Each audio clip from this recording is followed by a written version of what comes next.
So I pledge allegiance to the soil of the beautiful Mother Earth and to all the life for which it provides, one humanity, sharing the earth with liberty and just livelihood for all. In our quest to own land, the land ended up owning us. Farmers are slaves, which is horrible sounding, but it's true.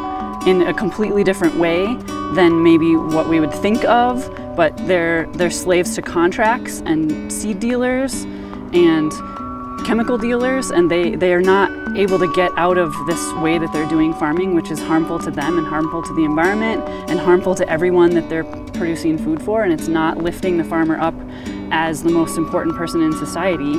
It's making the farmer the least important person when it's the other way around. The story of how I ended up with this farmland, I had a smaller farm further up the road, and my kids were little, and I went out on a run with them in their little jogging thing, and there was an old-timer farmer out in his field moving pipes. And so I stopped to introduce myself because my garden that I was working was kind of down the road from him, and I knew he was a farmer, and I just asked him if he ever thought about preserving his farmland for future farming, and he, well, maybe, I'm not sure, but I've seen you gardening, and what about you? Do you think you want to be a farmer and have more land, or what do you think? And I said, yeah, there's this land up the road, and I described it. It just calls to me, there's something about it, I know I'm supposed to be there. And he said, I own it, it's yours, let's shake on it right now. And so it took me several years to figure out how to finance it, and it was creative, but it was all came back to one farmer that was also in the flow at the same time that I was, and agreeing like this is the right thing for both of us. And we'll agree to it, and we'll figure out the details later. So most of the small farmers around here have some sort of similar setup that they're not paying a mortgage. They either have renters, or they have an angel investor, or some way that they're not, because to have to sell lettuce to pay a mortgage is, then you're stuck with just selling lettuce. Right, it's a debt trap. Yeah, and that's a huge problem for farms across America right now. But I kind of found my way through music. Music was kind of my initial way to expand my mind, and like I was always like a listener and like just tuning into lyrics and like being like, oh man, this is how this person's thinking. So that was like, in many ways, those were some of like the real kind of motivating forces that shaped my youth, was like nature and music, and then obviously like going to school. I created like a remake of an Uncrustable, like Smucker's PB&J, a nutrient-dense Uncrustable, because a lot of our issues in the world actually all stem back to nutrient deficiencies. And so the name of my product is like UFOs. It stands for Universal Food Order, and they look like little flying saucers. But that was like the whole goal, was like how do we create this one food pocket that's like that creates a market to unify as many local and regional growers and businesses all into one thing. Basically, I got assigned a mentor through the course, and it was the lady that I'm currently working on her farm for. And she was like completely on board with it. She was like, wow, that's beautiful. Like, come to my farm, we'll experiment on it. Come on in. So this is Homestead Organics Farm, and this is our farm classroom for Cultivating Connections.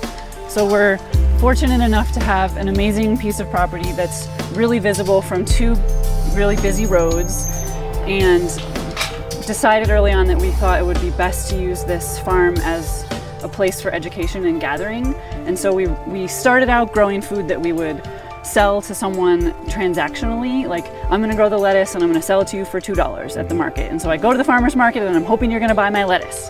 Well, we really switched from a transactional relationship to an educational relationship with our farm. And so the fact that you might get lettuce at the end is the byproduct, and the product of what we're doing is actually the experience that the interns, the teens, the youth, the young people, the little kids have in working with food. And then the byproduct is the food, but the product is the connection and the learning and the the grounding in what is local food and how do you eat it. And so that's the whole premise of our farm, is education through authentic experience. A hand underneath and a hand on top, that they'll come right to us. Anyone else want a turkey? Anyone else want a turkey?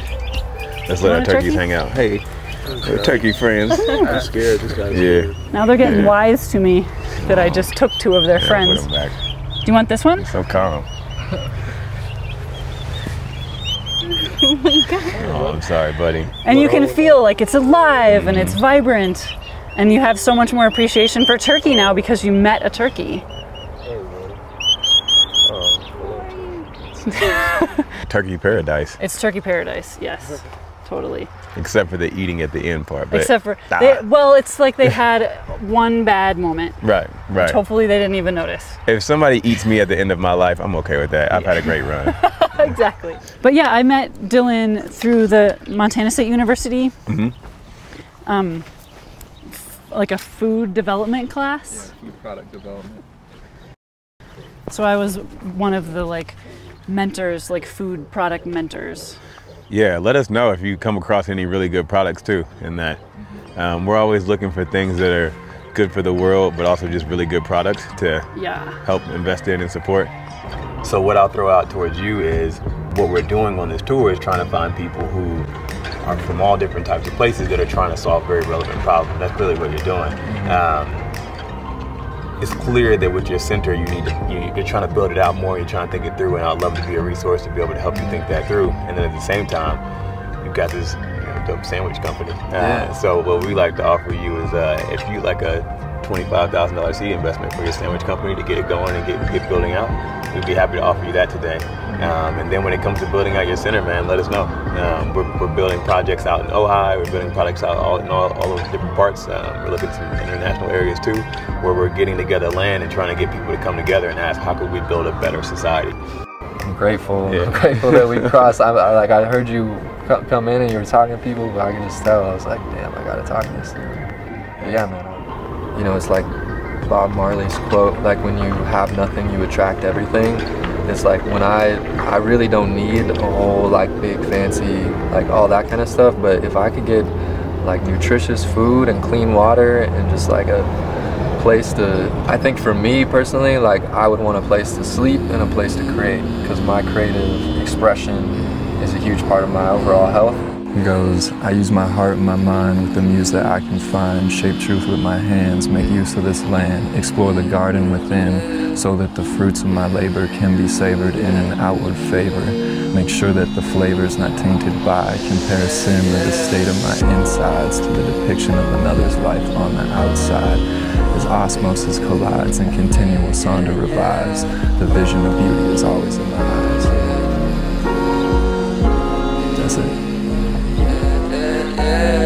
You can't hold me down, I will always bloom.